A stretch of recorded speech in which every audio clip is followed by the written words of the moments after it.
How to add Doordash gift card to app. Hi everyone, this is Alana from Create, Login and Delete. Let's jump right into the video. Let's say you have a Doordash gift card. In this video, I'm going to show you how you can add that to your Doordash app.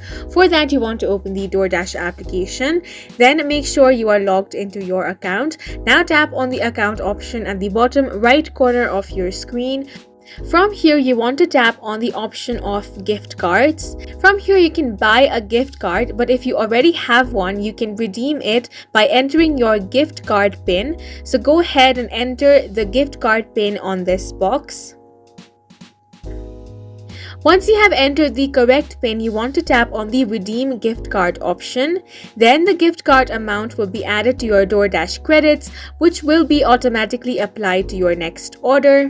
So now you can head back and then shop for your favorite items, and this is how you can add Doordash gift card to app. And that's it for this video. Please make sure to hit the like button and subscribe for more helpful tutorials.